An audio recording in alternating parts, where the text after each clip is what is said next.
is, and we're going to talk about that in our in this meet and greet. I was talking before about another event that I wanted to announce. Please save your calendars for March 19th, okay?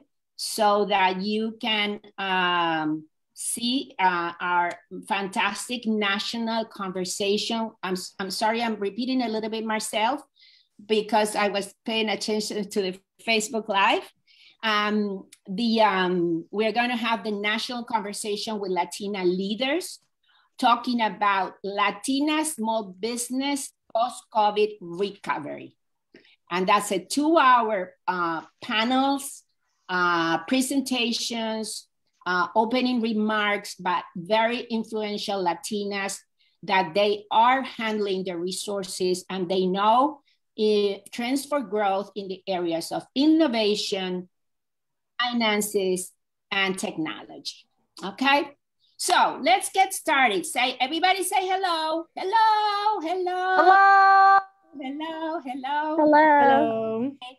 And the first thing we do usually is we introduce a couple of new members and members who are now members of the Latina Inner Circle, because this is another little commercial.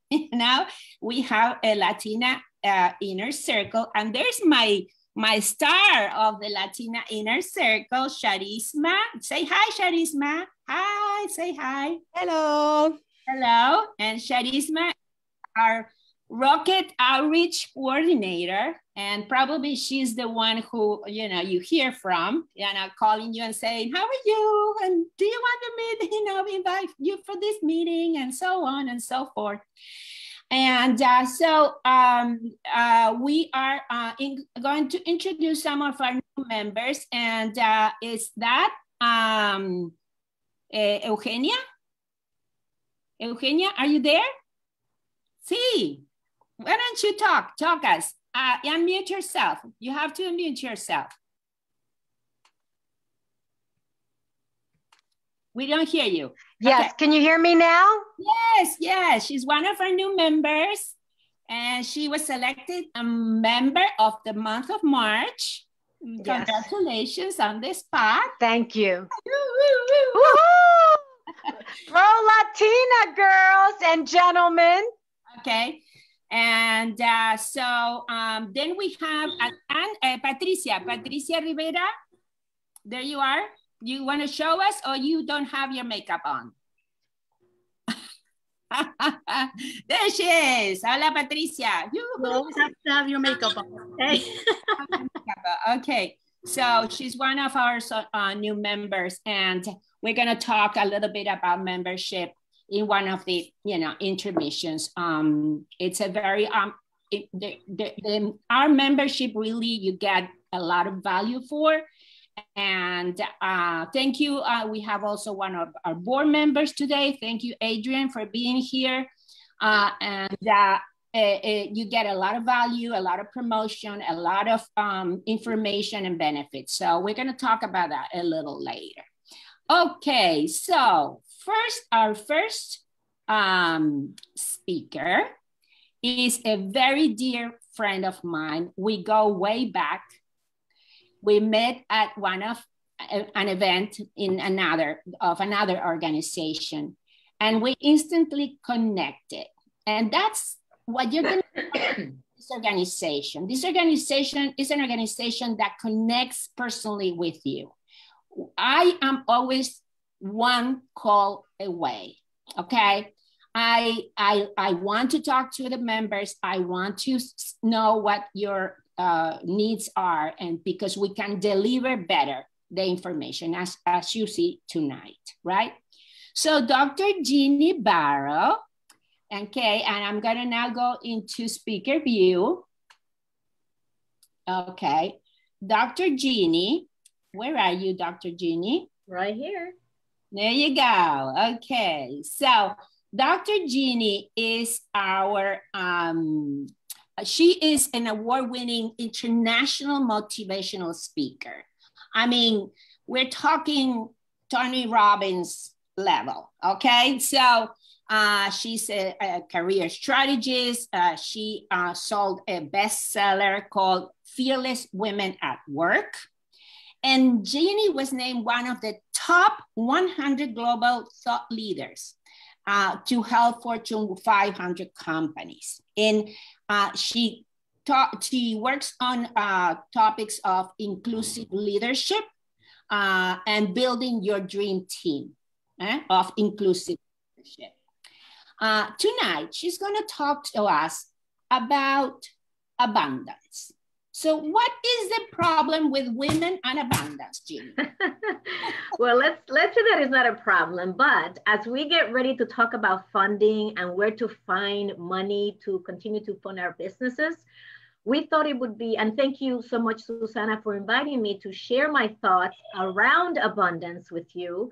And so I want to share my slides very quickly and just show you a couple of slides that I hope that as you watch this, and Chris, who's one of our guests tonight, thank you for being here, Chris. Thank you all of you for being here. He's already heard some of this with a different spin. Our mindset about abundance is going to drive a lot of our beliefs, the potential that we think we have to continue to scale our businesses, the actions that we take towards doing that, the results that we get, whether or not we get, we get knocked down and stay down, and then continuing to reinforce that we have what it takes to make our businesses grow. So that's why we're starting tonight with abundance. So how do you develop an abundance mindset? And I know I only have 5 minutes. So if I go too fast, I'll give you some resources at the end that you can go to and continue. Dr. Jenny, can you speak up a little bit, please? I'm having difficulty hearing you. Okay, I'm speaking pretty loud. I wonder if maybe adjust your volume. I'm all the way to the top. Okay. Yeah. If you can move closer to your microphone, that would be great. Yes, I'm using my computer mic. Can you hear me better now? Yes, thank you. Perfect. Okay. So how do you develop abundance?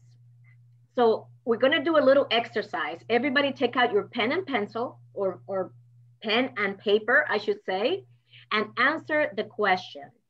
What do you focus on typically? Here's the first answer you're going to write down, A or B. Do you focus on what is missing, A, or what you have, B?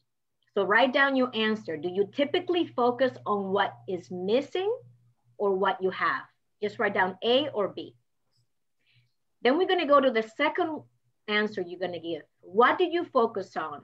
What you can control or what you can't control? Do you focus on what you can't control most of the time or what you can control most of the time? And finally, the third answer is, do you focus on the past, A, the present, B, or the future, C? So write that down, okay? I hope everybody has an answer. Can you give me the thumbs up if you have an answer? Excellent. So here's the thing. If you want to develop an abundance mindset, the first thing is to think about, what does abundance look like for me in my life and in my business? What would having an abundant life look like for me? So in my case, I would say that for me, I think about abundance physically, like my health.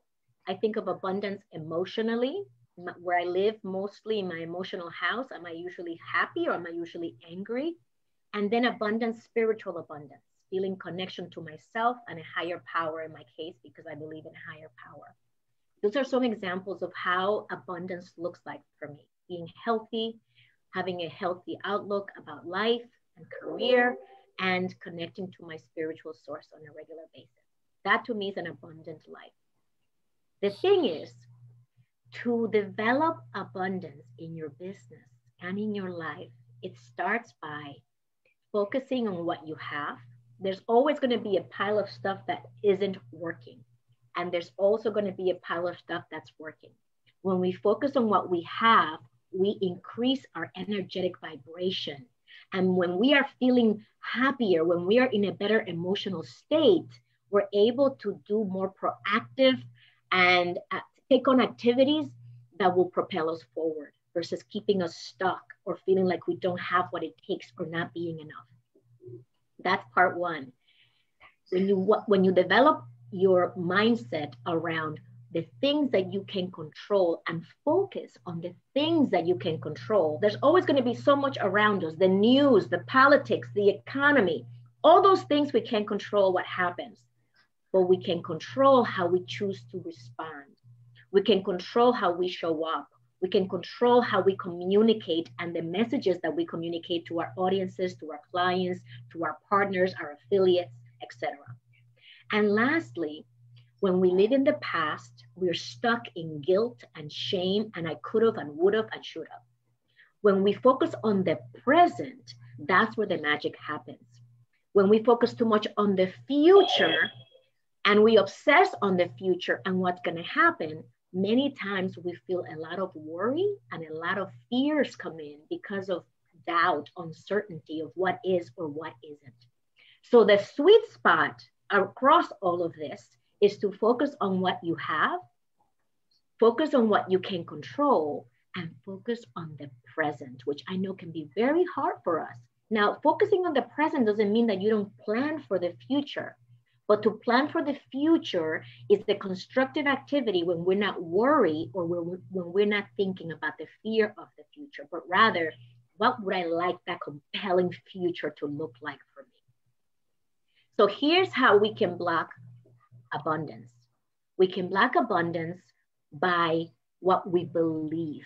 So most of you who know me, Chris, Susanna, and the rest of you who I'm meeting tonight, know that I have a belief that I have potential. I have a belief that I will create the future that I want, that's within my realm of possibilities. That's part of my belief system. 4 years ago, I began my business, Fearless Women at Work. And about 2 years ago, I rebranded to Executive Bound. I come from the corporate world, a 25-year career, and I had to rebrand myself and reinvent myself. Now, originally, I'm an immigrant. I came from the Dominican Republic at the age of 14. I had to learn English, go to college, graduate, and begin a career as a leader. So I have a belief system that supports my abundance. What about you? What do you believe about abundance? Do you believe that you deserve it? Do you believe that abundance is within your realm of possibility? And if you don't, that's a good place to start, to develop a healthy belief system. The next thing is your thoughts. What do you think about your abundance? If you come from a poor family like I do, you may have this thought that, you know what, my family didn't have money, so therefore it's okay if I don't have the money. Versus, you know what, the more money that I have, the more money that I can help those causes that I believe in, the more that I can help my own family, the more that I can contribute to my clients. So when we contribute to our client and add the most value, that's how we get the abundance, because they value the services that we provide and the products that we provide. Next is the words. What words are you using around abundance? Are you saying that I don't have the money, I'm always going to be broke? Or are you thinking, you know what, today things are tight, but I know things are going to get better. There's light at the end of the tunnel. So pay attention to the words that you're using around abundance. And finally, actions. Your beliefs, your thoughts, and your words are going to influence your actions. What you do in every day, how you get up in the morning, how you take on your day, how you connect with your clients, how you take on those lead generating activities, those client-friendly activities that will get you more clients.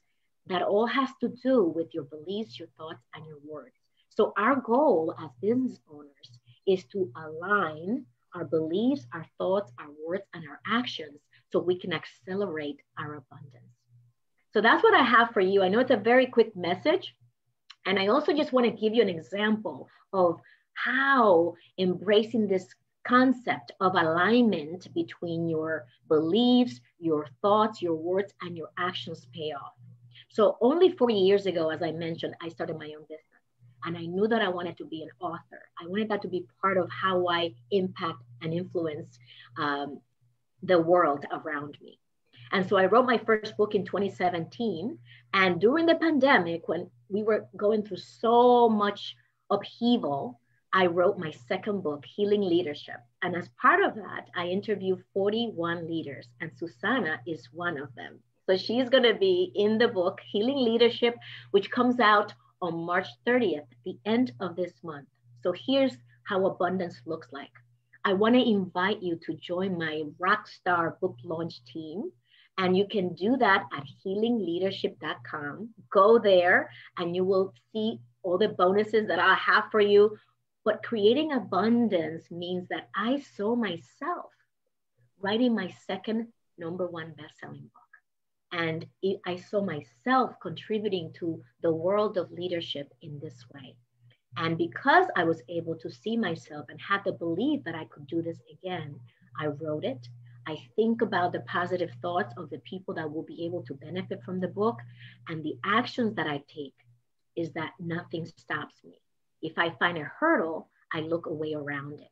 I reach out to collaborate with people like Susana, with people like you, so that we can do this together and have a bigger impact together.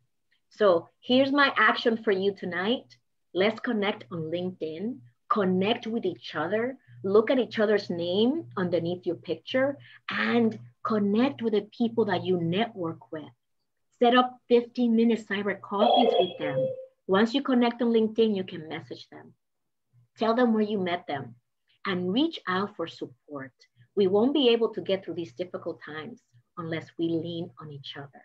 And I'm so grateful for Susana, for all of you who make the time for yourselves to be here, which speaks volumes about what you believe about yourself and your potential.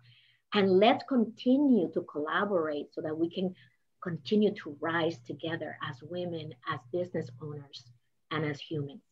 So it's my pleasure to be with you today, and I hope that this message has served you. Thank you, Jeannie. Fantastic. Thank you. A great introduction to put us in the positive mindset. And I will invite everybody to use your chat and share your LinkedIn profile so that we can all connect, or if you want to an email address, or if you want to share your website, whatever business information, use the chat so that we can all share with each other and we can see in the chat how to connect on different sites. And I always, I build this organization in the belief that Latina, and my own experience as a business owner for 22 years, we work in isolation and sometimes we can't find the answers for ourselves by ourselves. So we need to establish this power of collaboration. That's why I built this organization. It's not about lack of funding. The PPP has shown that there was money and people were not accessing it. And that's what I get so passionate about my organization, because I think we're doing we're filling a tremendous hole in the life of so many women that are fighting and struggling, and they want to make their dreams come true. Jeannie is one of our oldest members. She has been always a fantastic supporter. We work each other on a continuous basis. I will definitely invite, we're gonna have a launch on the website as well. And please support each other and reach out to her. She's like I said, best-selling author and coach, and she can help you a great deal of it. Thank you, Jeannie. Thank you so much, Susana. And I want to say that, by the way, when it comes to the PPP, I applied both times, and both times I got it. Yes, there you go. You never say I can't apply because I don't qualify. Believe me. It's, there's ways, and we can, you can work things around. And I know a lot of people that are solopreneurs that did that, and they were successful like Jeannie did. Okay. All right. So moving on. Okay. Let's remember that after these meet and greets, members receive a special little recording on some of the topics that we talked that night. For instance, the last time Adrienne Medeiros, who is here, one of our board members, she did a talk about financial goals for 2021, okay? And that's the benefits of the membership. You sign up, you receive special material and special resources as a member. We promote you, we write a feature article about you, we put you on social media with beautiful, you know, little frame and beautiful things that we do. So remember that membership is all about promoting Latina businesses. Okay, let's go to our next speaker. And are you there, my love, Maria Victoria? Yes, I'm here. Can you hear me? We don't see you though. Okay, so you need to. She's on camera, Susana. Yeah, I think you have to scroll maybe you have to scroll. Okay. Yes. Okay. Excellent. So let me just share my screen. So she has two screens, and she's going to show us something. And now we're going to get into a different topic. And I was kind of softening you with the abundance type, because now you're going to get the hammer. You're going to get the legal considerations. And let me introduce you to Maria Victoria Sanchez, who is a Latinas in Business member, and with extensive corporate experience as an in-house attorney that advises on complex business transactions, regulatory, labor, and litigation issues. And this little lady here has a story. She's a Harvard lawyer, and however, she has a little heart. You know, there's jokes that says that lawyers don't have a heart. And she has a fabulous heart. She has been starting her own business, which is called Hada Madrina. Libro Mágico Amarillo. Thank you so much. I'm sorry, because No, and that's fine. she writes stories for bilingual children. And it's a fantastic idea. But the difference, the uniqueness of Victoria's books is that Victoria customizes the book for you, personalizes, not customizes, personalizes for you. And she does this beautiful, she works with illustrators, and she prints it and she sends it to you. So as you can imagine, it's a costly endeavor, and she needs money. And she needs, so here she is talking about how to prepare yourself for funding, okay? In general. And then we're gonna talk with Natalia about specifically the PPP and the loans that are available out there. But Victoria is gonna tell us how to get funding in general, why we're not ready, Victoria, to get funding.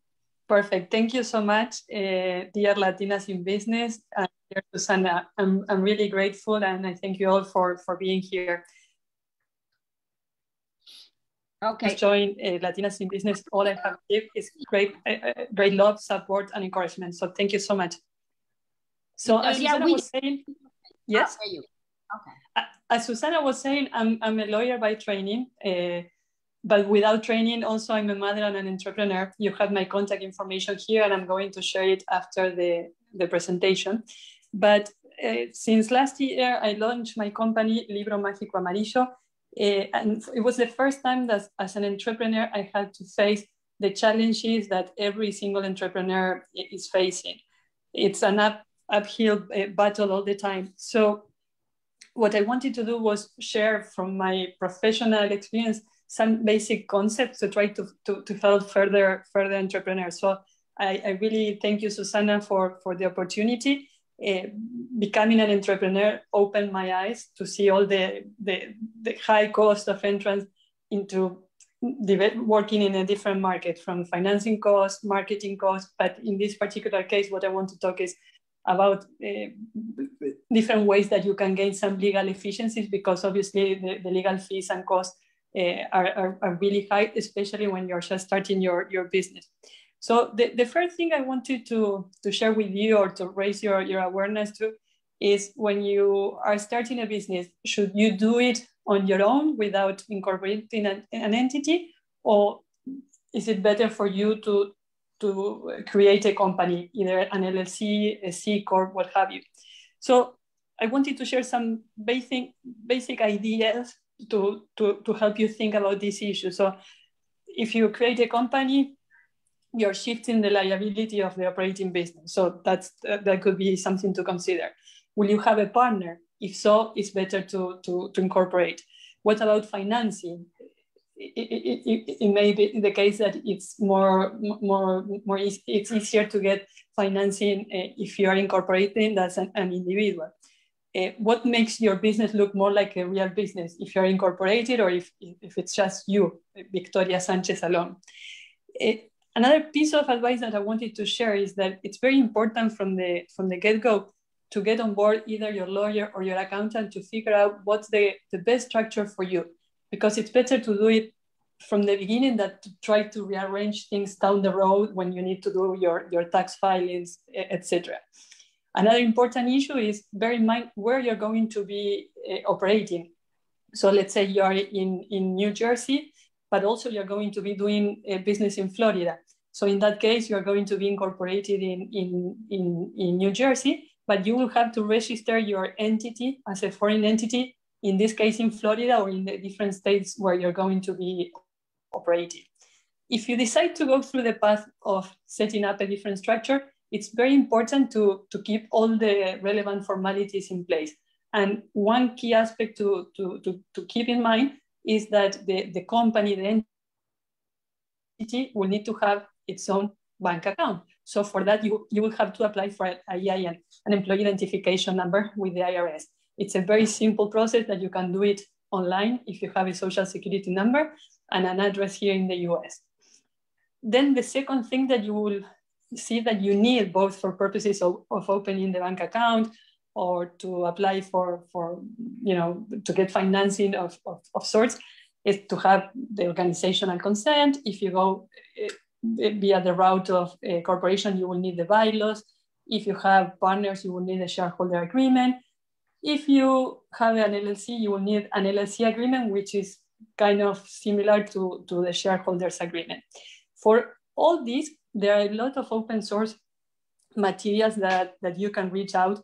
They are very inexpensive apps that nowadays offer you the service to set up your company. So it's better to do that investment in these formalities, because either if you want to apply for a loan or if you want to get a certification, like in my case, I was trying to look for the minority-owned business certification, and all these type of formalities are required, and they ask you to spell them out. The second point, which is very important, especially if you're trying to get some sort of financing, is to have a very clean and updated cap table. What I mean by this is it has to be very clear, spell out who are the owners of the company. So when you're going through any due diligence, a key item for anyone that is going to give you the money is who are the ultimate owners of the company. And oftentimes what happens is that there are verbal understandings and there's no underlying documentation. So if you have 10 members who have purchased your shares, enter the company in any way, you need to document that. And again, for instance, here I'm mentioning a very useful app that I've seen used a lot, carta.com, that can help you put together the cap table. Another important point. Oh, yeah. Can I interrupt you? What do you mean by cap table? Why don't you explain a little bit more? Sure. But cap table, what I mean is the list of the shareholders or members of the company. Who are the members? Who are the shareholders? Case of what kind of legal structure? Okay, of course. So if you have a corporation, the owners of the corporations are called stockholders or shareholders. If you have an LLC, the owners are named members. So in the cap table, you say who are the members, who are the shareholders, and what percentage do they have in the company. And for instance, when I was applying for the minority certification, they went into a lot of detail on that. When we're working in financing, that's the first thing that you want to see, especially if you're putting money in the company to see who gets diluted, how it works. You have a pre and post closing cap table. So if anyone needs extra help with this, I'm happy to discuss. But also I invite you to check this website, carta.com, that it's very useful to put this together.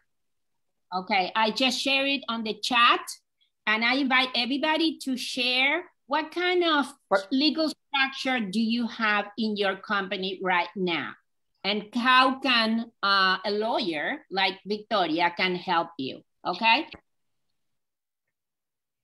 Okay, so there are some questions. If we have a company and some of the partners do not live in the United States, what is the best legal structure to use? That will depend. First, I need to do a lawyer disclaimer. So this is an informational conversation and I cannot give specific legal advice, but it will really depend on different things, on the underlying business. If all the operations are in the US, you will see, for instance, when you have funds that tailor US investors and foreigners investors. It will really depend, and that's why I think it's so important to work with the accountants that can get into the nitty-gritty of that. And without going to the big, accounting firms like the big five, there are a lot of boutique firms who have presence here in the US and in Latin America that are really well trained and they have the skill set to address those type of situations. Right. There's also some CPA firms and some legal firms that work pro bono. And what does that mean? Pro bono means that sometimes they take a client without charging them, let's say for a year, okay? And the third thing I wanted to say is that our membership includes the service of Legal Shield. And that's an important, very important, I know Victoria is not gonna like that, but Legal Shield is a membership service, legal service that helps with small things like small contracts and setting up an LLC and that sort of thing, okay? So, yes, Victoria, sorry to interrupt, but I wanted to let them know, okay? No, of course, that's perfect. So okay. The second issue I wanted to bring to the table, mainly I'm seeing this informational session as an issue spotting one, so that you can think about what's going on in your particular business. The second important point that I came across during my experience are labor matters. As you need formality in setting up the company, in separating what's your personal and what belongs to the company, you need to address the same issues with your labor consideration. So do you have employees? Do you have offer letters or contracts depending on the jurisdiction and the position in place? Do you have contractors? Do you have a consulting agreement in place? Have they signed confidentiality agreements? Or if you have, especially, right, if you have intellectual property assets, have they signed an invention assignment agreement? If you have a bigger company, do you have an employee handbook where you discuss the mission of the company, the benefits, when do they have vacations, so on and so forth. And the more you grow and the more you want to get creative in the way you compensate people, you have a stock option plan in place. All these things are key. And the beauty of being an entrepreneur in the US right now is that there's a lot of open source materials, because we are not the first entrepreneurs starting a business. So we're very lucky that a lot of very reputable firms have created all these documents, and they are all open source. So as a starting business, you don't need to be spending money on this. Right. And from an operational point of view, can you go back a minute? Sure. A minute. I wanted to say something here because I am kind of trying to translate into, the language that I understand. That, it's of course the language that you use. It's the proper language, but this is, I'm going to tell a personal story. We talked about this the other day. We use freelancers, for instance, and Victoria said to me, "Do you have consulting agreements with them?" No. I said, no, we don't. Okay, I think you have to start building some, consulting agreements so that you know exactly what they have to do and exactly how much they get paid and exactly how things are going to go. Because someone can just, and especially we as small businesses, not now because we are a nonprofit organization, but as a small business, we do use a lot of freelancers, they're called the 1099s, right? We use a graphic designer, we use someone who's gonna make us our product or our packaging or any other kind of thing. So it's important that we have all this, because then someone turns around the same product or the same packaging and you don't have anything that can prove that was your original idea. And that's the point that Victoria is trying to make. And sometimes we forget so much about those details because we are in the passion of our businesses. Thank you, Victoria. You can... Of course. No, thank you for clarifying that. And in the same line, I wanted to raise awareness to another set of documents, NDAs, confidentiality agreements. You will need that anytime you're interviewing a potential vendor, a potential partner. And again, you don't need necessarily to go out and hire someone to work on that if you're just getting started. This document, it's open source. You have different versions of it, and it's very easy to get a hold of a copy without incurring into this expense. The same thing I would suggest and maybe here you will need some help to develop a template of the form of the agreement that you want to have with your clients, of the terms and conditions for your website, for instance. Also a form of service agreement with providers. And I think it's a good exercise to develop templates that will help you, go to the third party very quickly with the form of agreement. And you tell them, this is our pre-approved template, and your time to market is going to be much faster. Of course, if you don't have the leverage and you're dealing with a big American corporation that said, we will use ours, well, that's, you will have to accept it. But it might make sense to generate these templates for you so that each time you're negotiating an agreement, let's say with clients, you don't need to involve your lawyers to negotiate an agreement with client A, then with client B, then with client C, and so on and so forth.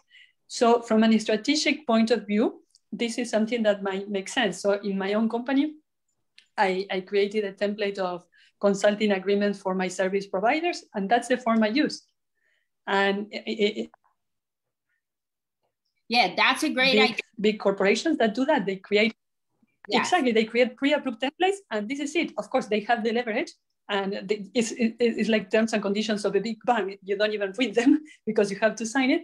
But for us, the smaller business, it makes sense. Right. And the last point that... I've worked with big corporations, and sometimes, like you said, like a bank or a financial company, they're sponsoring a particular event or a particular program, then they do send you an agreement where you have to, just, say thank you, and you sign, and that's it, right? Or you can see your own conditions there as you grow as a business. But if you have your own agreement, and I always remember this one thing that I learned one time. You are a company. You can set your own rules. These are my company rules. These are not Susana's rules. This is my company's rules. And you can work, with some, and you can negotiate the terms with anybody else. Like I said, your packaging provider, your web designer, your social media campaign people, even the people who make your soap, or if you sell soap, or you're developing a formula. I've seen people developing original formulas, and they don't have the formulas protected, and that is not a good thing, guys. That's other things that we have to learn. We have to learn to protect our talent, our visions, and our ingenuity. That's what Victoria's point is going to, right? Which is, I think, fun. Yes. And you just touched on the last point of the presentation, which is intellectual property. So what are the projects that you have that you need to protect? What are the assets? Do you need to apply for a patent, for a trademark, for a copyright? But also consider when's the right time to file for these protections, because they tend to be very expensive. So here my entrepreneurial piece of advice would be have a very clear understanding of what the costs involved are. So copyright is very straightforward. You can do that yourself. I'm not an IP lawyer, and I've been filing my copyrights for my books. Trademarks, it's a little bit more complicated, but it's a very straightforward process. But when it comes to patents, sometimes just the filing itself is very, very expensive. But then the whole application process is subject to a lot of back and forth. So you'll never know how much is involved. So have that cost very, very clear. And the last point I want to make, because with my legal hat, I've seen this a lot, is that maybe you file for the intellectual property protection when you didn't have the company. So the IP is on your name. Then you created the company, and now you have someone willing to put money in your project, but the company is not the owner of the IP. So something very important to do once you have incorporated is to transfer that IP into the company, because that's something that a potential investor is going to look at. So with that, again, I wanted to thank everyone. Sorry, it took a little bit longer than expected. I'm going to share my contact information. I'm more than happy to help and to pay back to the universe everything I have received during this journey. So please feel free to reach out. And thank you again. Thank you. Thank you, Victoria. Fantastic presentation. Thank you. It's a legal area where she handles, big corporations and stuff. And again, the abundance mind frame, we want to get there. We want to get to a point where a company will need these documents. Yay! Yeah, that's where we want to go. We want to go big, and we want to involve. Every time I think of a business growth, I think how many people I'm creating jobs for, how many people I can benefit, how many people can work in a new job that I'm creating, that I'm bringing that abundance to others. This is not about being a millionaire. Unfortunately, that's a very common mentality in many cases. It's what do I bring to my community? What are the benefits that I bring to my community by creating jobs, by creating products they need, by creating solutions? And that's what really brings us back to the mindset of abundance. So thank you, Victoria. Thank you, Jeannie. Let's move on now to Natalia. Okay. And Natalia, okay, so let me find you here, Natalia. Where are you? I'm right here. Okay, there she is. Okay, thank you. Okay, so Natalia is a VP, a Vice President and Business Relationship Manager at JP Morgan Chase. And Natalia also and I met, she came to one of our Latinas Small Biz Expo, which it was the first one in 2017.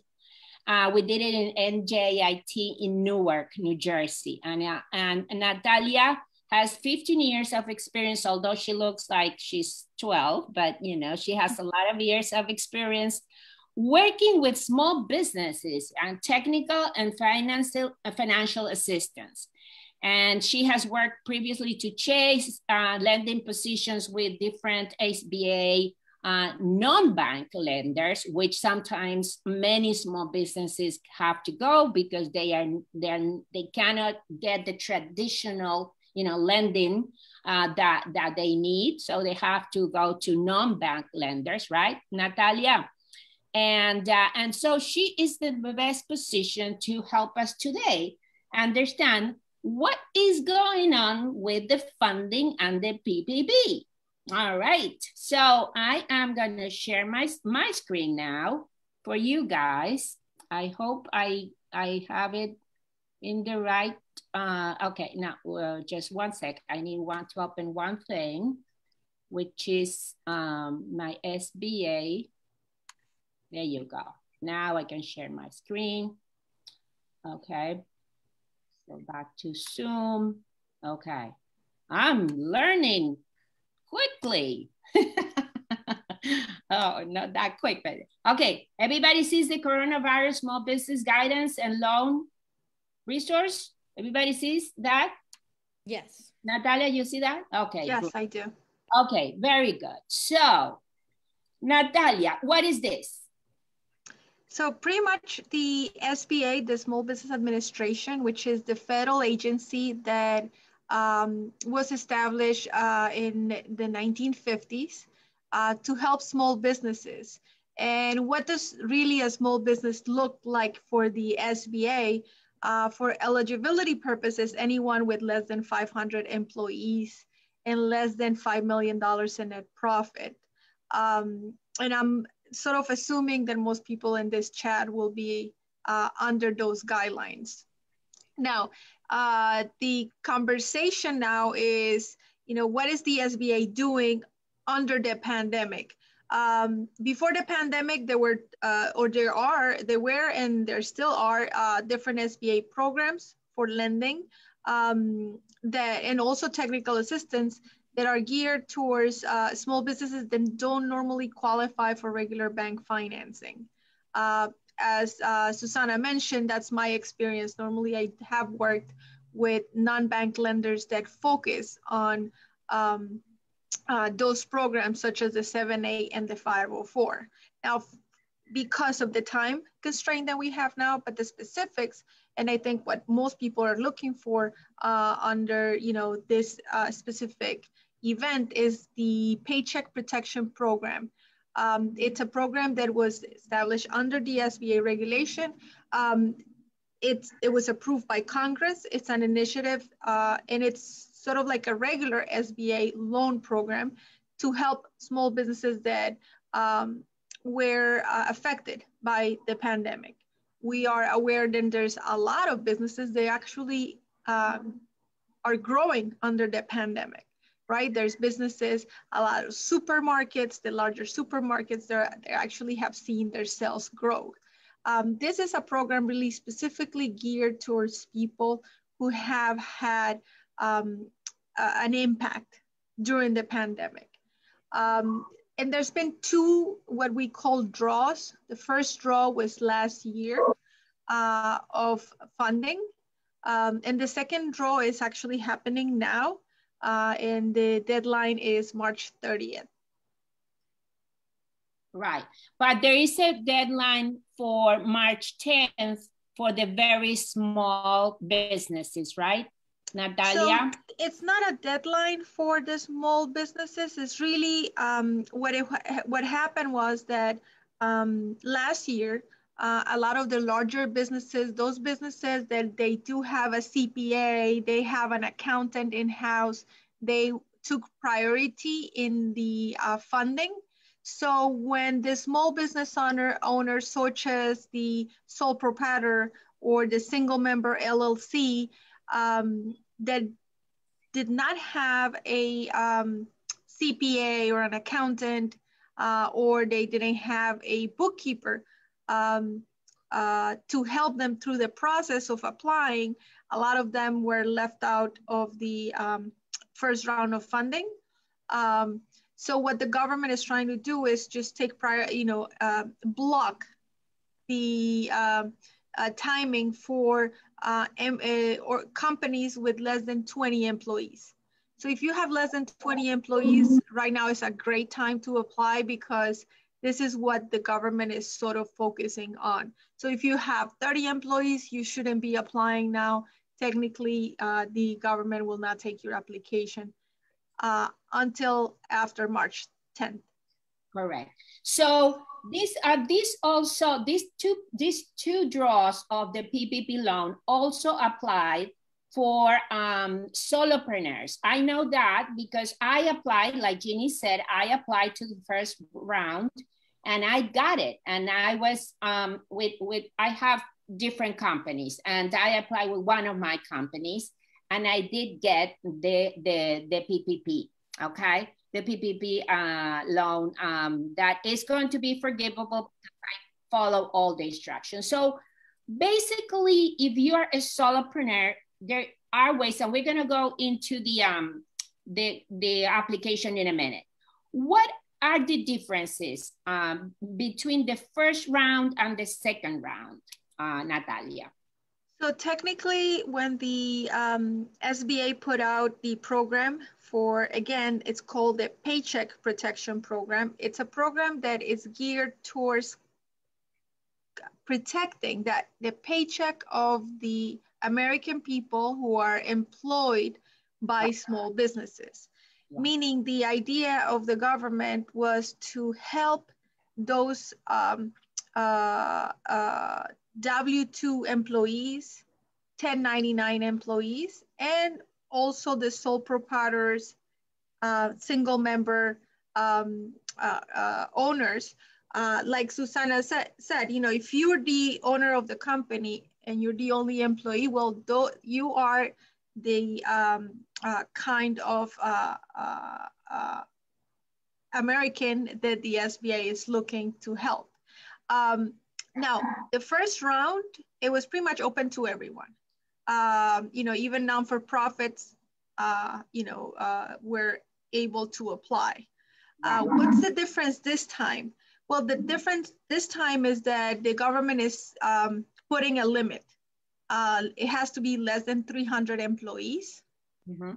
So I personally, in my portfolio, have a client who has 470 employees. Well, unfortunately didn't meet the cut. So they are not gonna be able to apply.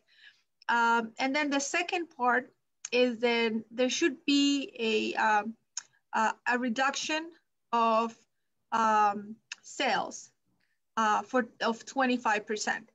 What does that mean? That means that you need to prove that your business was affected, either in a specific quarter, meaning January, February, March, April, May, or June, or the entire year. So you could pick and choose and said, well, when I compare my business from 2020, the full year, the full calendar year of 2020 to 2019, my business had sales for less than 25, a drop in sales of 25%, at least.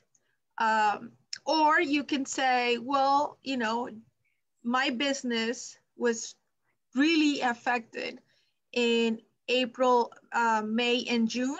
And when I compare April, May, and June of 2020 to April, May, and June of 2019, I had a drop of sales of 25%. So it depends on which of the two options you pick. Right. I have a very good example with my son. My son has a business. He has a ballroom dance studio. And in the worst of the pandemic, obviously, he was closed for 3, 4, 5 months. I don't remember exactly. And then he was able to reopen. And I think restaurants went through the same thing. he was able to reopen with very limited, contact with, but that's, dancing is like you touch yourself, you touch each other. There is no, you don't touch yourself, you touch each other. So, it was very limited. So he was able to recover some of that business. And so he has those 3-4 months that are the worst because he was closed, completely closed, right? So in that sense, he can choose that particular period of time to show that he had, that loss, right? That is correct. Okay. Now, there is a catch though. With the second draw, what happens if you didn't use the money of the first time? So you're supposed to use all the money of the first time before you can apply for the second. The idea was that the government put 2 coverage periods at the original time of when the PPP came out in April 2020. It was only 8 weeks, meaning 2 months. Then they extended it to 24 weeks, meaning 6 months. So if you were approved in April, you really were supposed to have spent that money, that payroll, right? Or operating expenses for April and May. If you chose the, let's say the 6 months period, then that puts you in April, May, June, July, August, September. Some people didn't, specifically go with the 8 weeks or the 24 weeks. Some people just went with, 12 weeks, which is fine. Right. But you need to use that money. At this point, most people at the PPP, they should have used the money at this point. Right. Okay. All right. So let's go to the actual. Can everybody see the Paycheck Protection Plan program application here? Everybody can see it. Natalia, can you see it? Yes, I can. Because a lot of people are muted. Okay, so let's go quickly over this and see. So do you want to start, I'll go check 1. Let's go to the first. So do you want us to share? So what is check 1? So, I mean, if you look at the application under the check 1, you really have to go to the previous presentation. And, at this point, we assume that you had already talked to an attorney and discussed your, your type of business, and you are very familiar with what kind of business you have. Right. So if you're a sole proprietor, then you check the box that is because that's your type of business. Hey, if you're an S corporation or an LLC, then you check depending on which one is it really qualifies for your business. Right. Well, it's the way you do your taxes, right? When you present your taxes, when you file your taxes every year, you know what is your legal structure. So sometimes you're a sole proprietor. And sometimes you are an LLC. If you're an LLC, you have the option to also file taxes as an S corporation, with an additional step that you have to take in order to save taxes. And that's an important discussion that we're gonna have another time, and because that's important to learn. So then if you have, you're doing business as, and you have to, how many years you have been established with that, at least is before 2019, right? And Natalia, you must have been established before 2019. You were supposed to be established by February 15 of 2020. Correct. Oh, okay. All right. Well, legal name, business address, email, okay. Let's go here to this. This is the most, sometimes that we don't understand how, as sole proprietorships or as individual partners in an LLC, it's sometimes I didn't pay myself a check in this particular company, okay? So how can I know how much to put there? How can I average that monthly payroll? Right. So let's just start with just in general, most people use a payroll company, let's say ADP. They should have a report produced by them in a monthly basis. And that's what you put in there, right? You put in there the average monthly payroll and you multiply that by 2.5. If you are in a hospitality, accommodations food service, which is the NAICS code. And NAICS code stands for North American Industry. Oh my God, North American Industry Code. There you go. Right. So code system. So really, what it is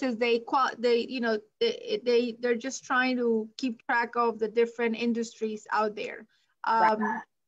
So if your industry is in the accommodations, in food service, meaning restaurants, hotels, and anything under that line, if you're not sure if you think you are, you might be, but you're not 100% sure, just Google NAICS code 72, and it will give you a whole options of list. It should really be, there's a lot of information, but technically how do you know if you are? Well, you look at your taxes. Your tax returns your business tax returns, it should show it on the first page. If it's like a 1065, which, these are the numbers of the forms. If it's,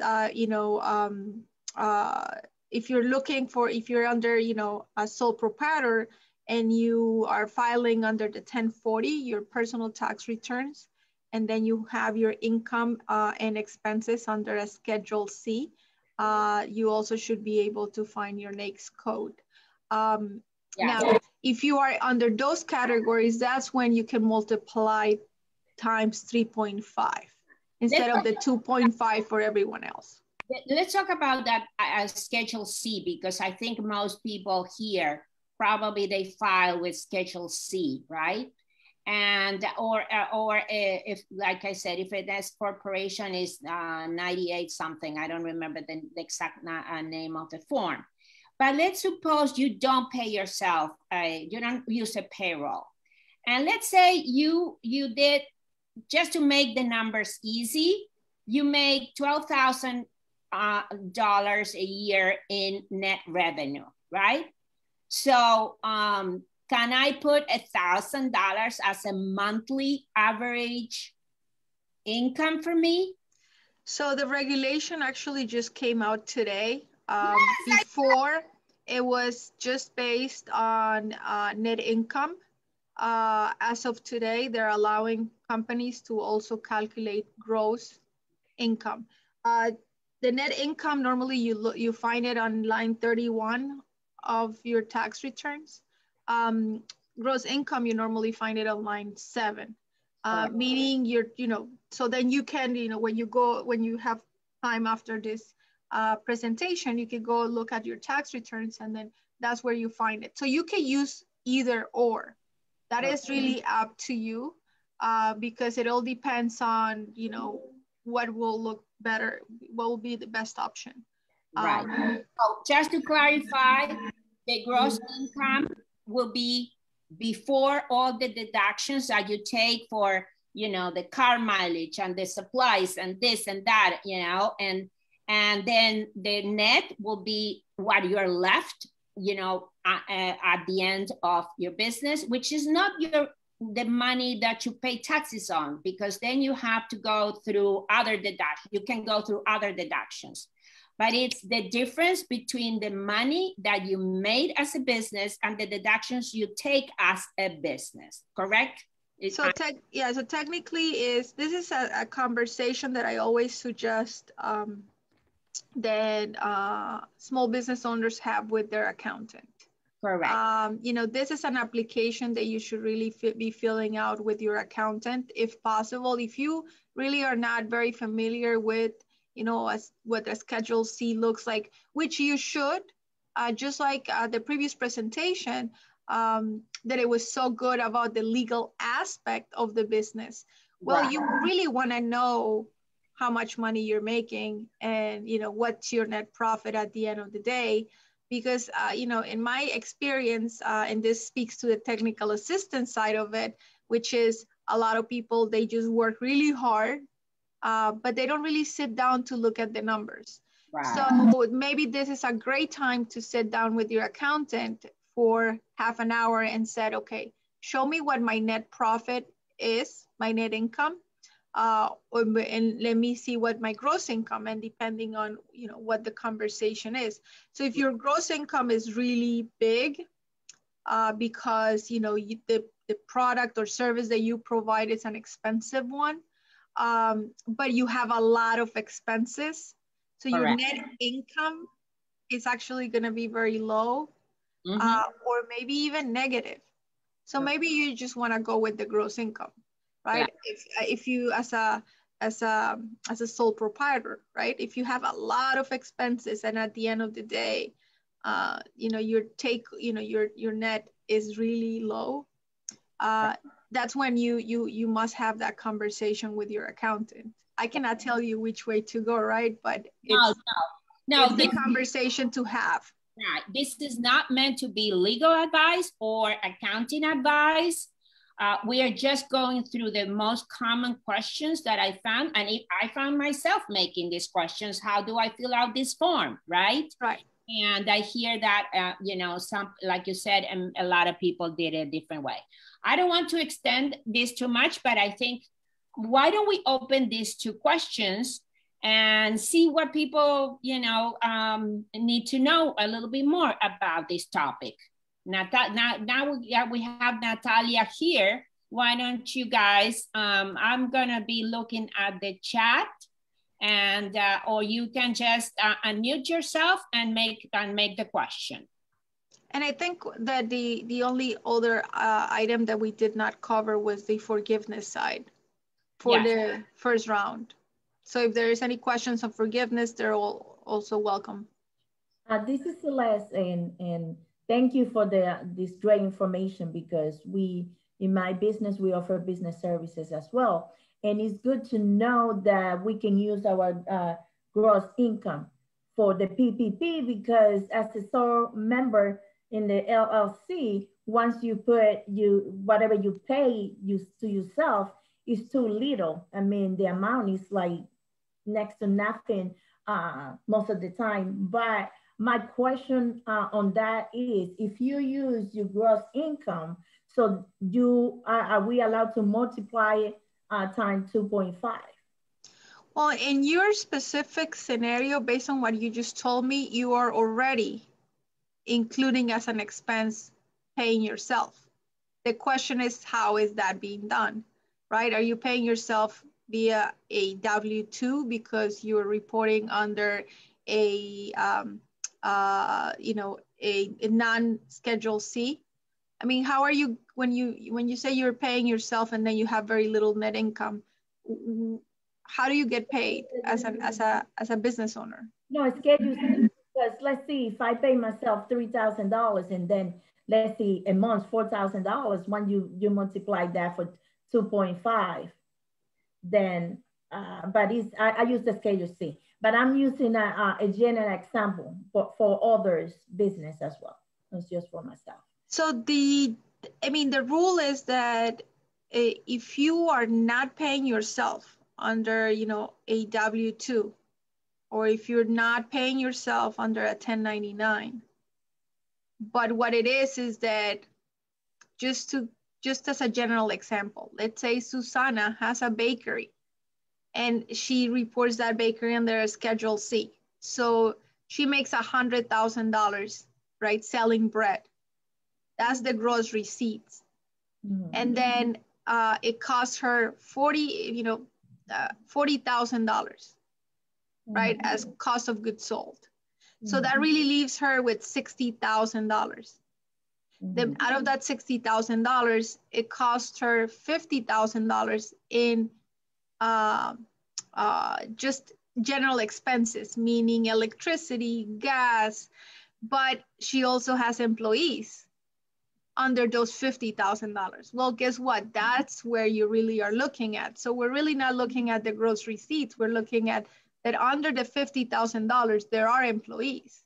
This is, again, as I mentioned in the beginning, the Paycheck Protection Program is to cover for at least 60% has to go through the salaries of employees. If you're a single, member LLC or a sole proprietor, you make $10,000 a year.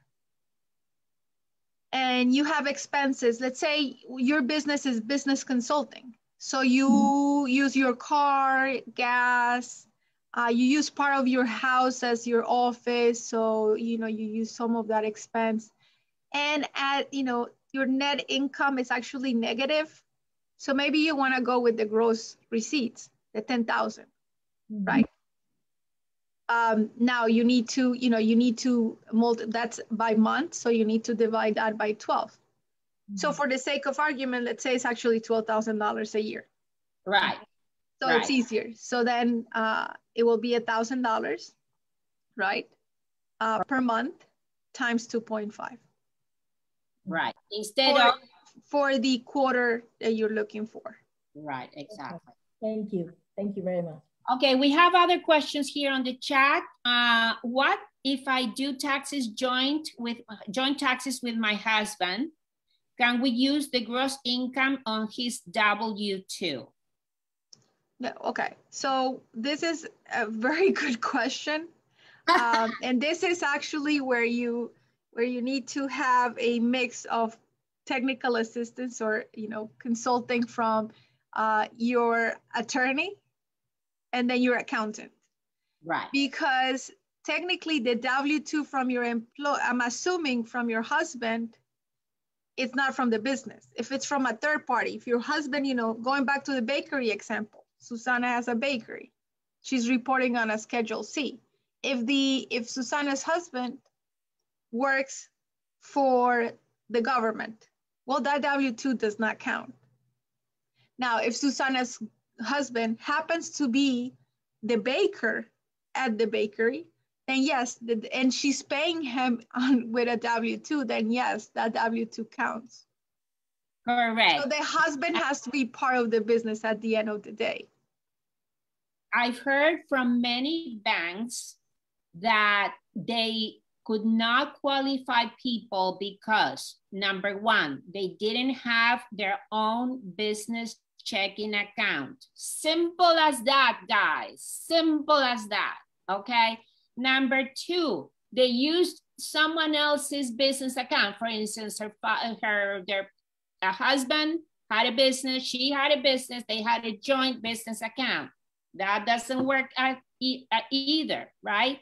So you have to be very, very careful in the way you set up your business when these opportunities come to you, because this or any funding, because investors are going to look at exactly the same things, right, Natalia? That is correct. Right, okay. Another question here. No people that do have business under their name, can they apply with no EIN?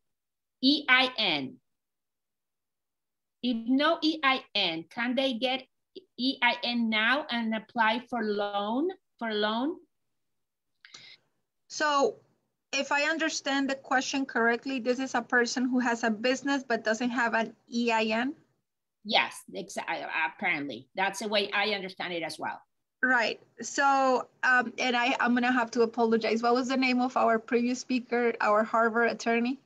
Victoria. That's when Victoria comes in. I think Victoria's answer, and she could chime in at any time because that was part of her slides. She will go to be bad. If you have a business and you don't even have an EIN, you're in big trouble. That really is.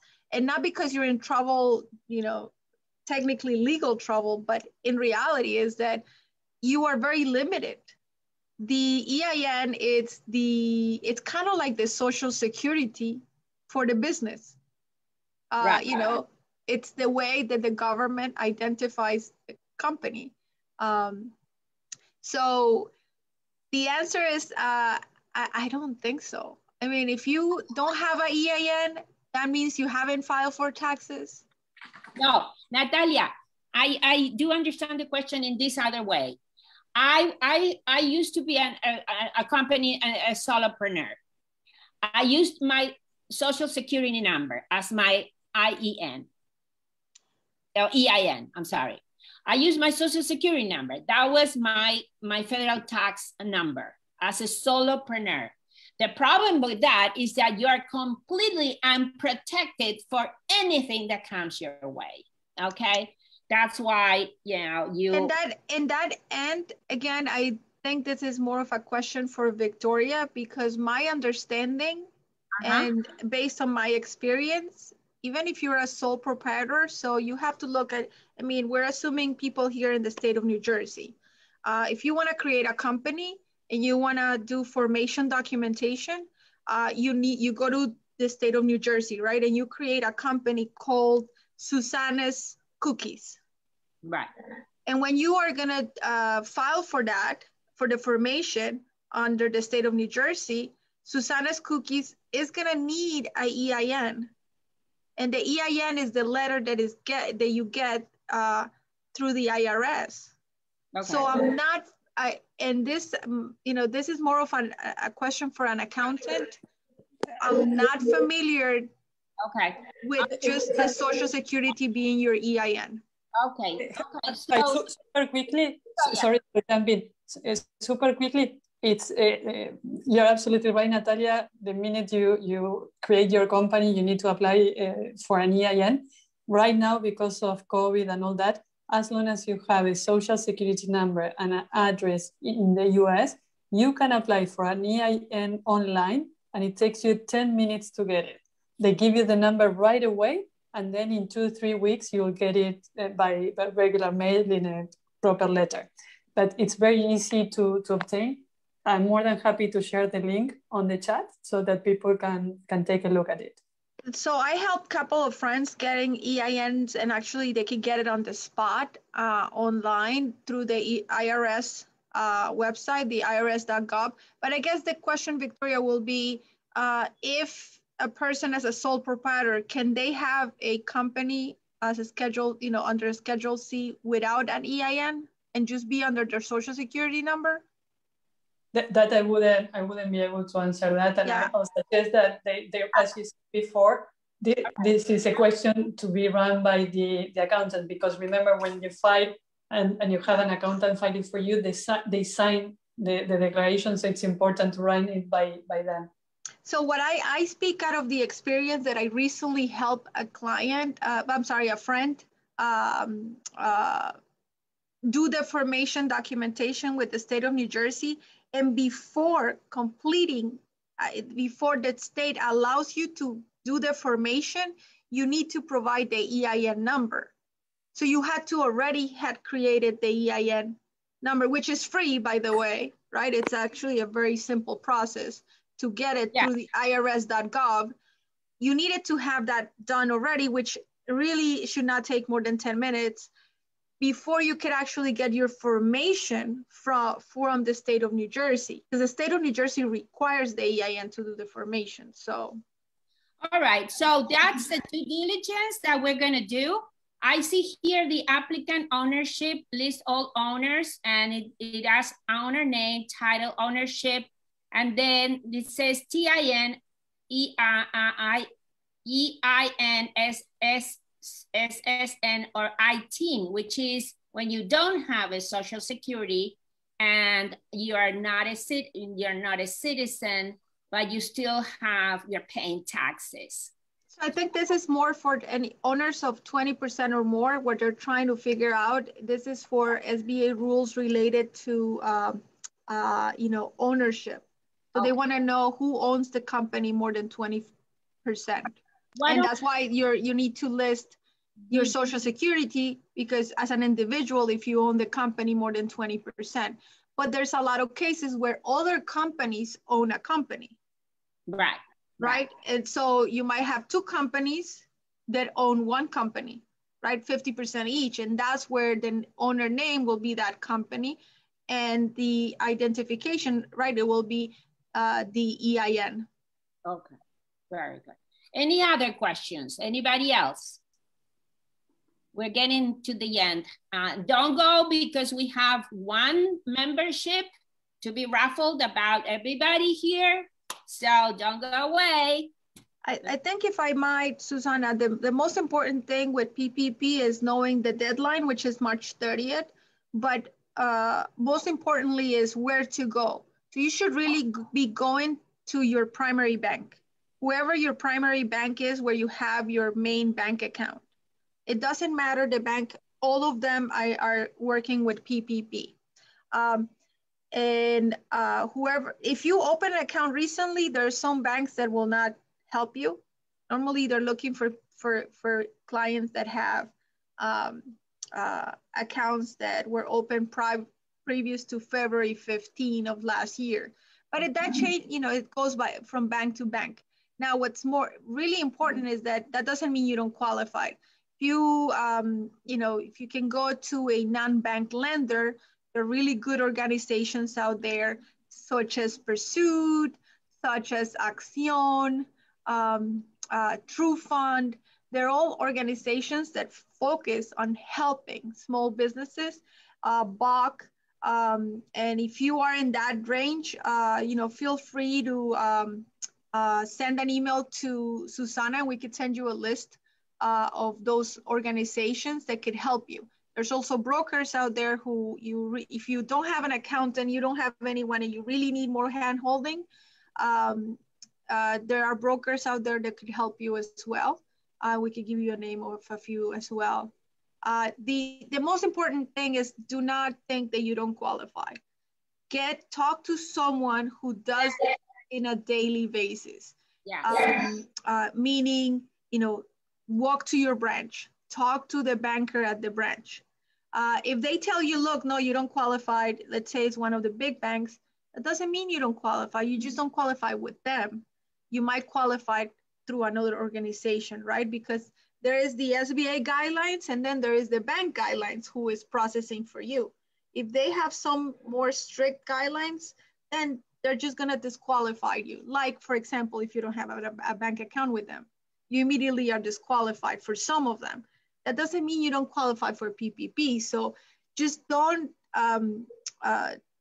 think that you don't qualify. The only thing that I would like to stress, Susana, is that this is a loan that, as I'm saying, it's a loan. So you're supposed to pay it back. The only way that you have not to pay back this money, and it's at 1%, which is really cheap money. If you don't want to pay it back, then you have to deal with what we call forgiveness. Now, in order for you to have your loan forgiven, you need to qualify, and you need to sort of prove that, provide the right documentation. So it's a little bit of legwork, but at the end of the day, if you can have it forgiven, meaning you don't have to pay it back, I think it's worth the time that you want to put in. Now, be very careful, because a lot of, loans for under, $150,000, there's conversations out there that it says that they're going to be automatically forgiven. It's not automatically forgiven. They get forgiven when you applied, but the government can come anytime and ask you for the right documentation. And I think this is when Victoria could come in as an attorney and tell you that, what is the risk that you're taking. Right. So a lot of people tend to try to outsmart the system. And I have seen a lot of cases on the news where there was recently a woman, I think somewhere in North Carolina, that went shopping with her $150,000 PPP loan. And the government caught up to that. The government will get, and it's just heartbreaking, because it's unnecessary. So do it right, get the right people. If you have any questions and I can answer, I'm here. Susana is here. Just don't try to outsmart the system.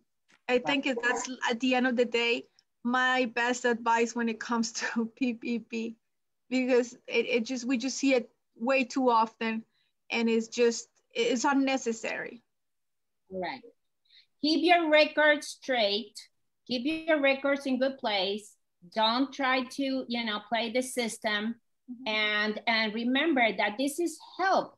This is help for your business, and you know, and use it for your business and for you to pay yourself. You know, pay yourself with a check. Even if you just write a check from your business account to your personal account, you deposit. That's a way to prove that you're paying yourself. At least my bank told me to do that in that particular situation. And that was a way to prove it. And again, this is not legal advice. This is not financial advice.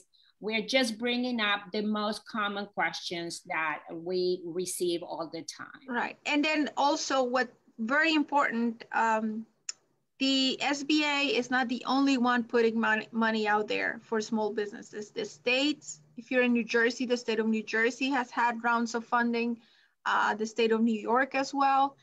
The municipalities, meaning the counties. So wherever your business is located, the county itself has loan programs, and they're putting out also, just like the PPP, they're actually putting loan programs to help you. You know, the counties and then the cities. So I will speak very quick, and like Elizabeth, for example, the city of Elizabeth has its own program. And if you are located in the city of Elizabeth, they were doing a grant that was up to $10,000 to cover for rent and salaries and all that. So what you really need to know, to have, is a good financial advisor or a good accountant who knows what the programs are. Or you just, you know, stay connected with organizations like this. There are a lot of financial support out there. You just need to be in the lookout and trying to figure out, or call your city, wherever you're located, call them and ask them, what do you have to help me? And then call your county and find out. It's just a phone call away. So it should be quite easy to find out, maybe not quite easy to apply, but at least you know what's out there to help you. Correct. So some of the basic, just for summary: open your own business account. Keep your records separate from anybody else in the family. You don't mix it up, okay? If you do joint tax returns with your husband, talk to someone that it can help you figure out how to do that, you know, differently, on a different way. Keep your records.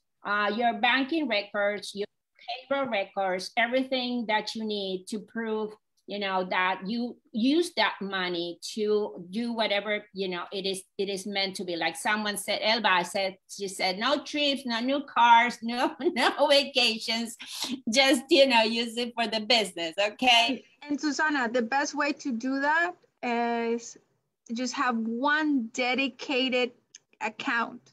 Yes. For those monies, meaning once you get the PPP loan, put that money in one bank account. You could open a brand new one, and then just use it for payroll and for rent and for utilities. Don't use it for anything else. It really is just unnecessary, as I mentioned before. Just use it for those purposes. Be smart on that. And if you just have that one account just for that, it will save you a lot of time and headaches. Correct. Yes. Thank you. Thank you, Natalia. That was wonderful. I think everybody got a lot of good information. I think so, right? Yes, Celeste and John. I'm going to ask everybody to bring your cameras on, so that I'm going to take some, hi, Charisma, hi, Dora, and so that I can take pictures. I want to take pictures. So everybody on the, please, so we see how much people were here. Stacy, hola, ¿cómo estás? Elba,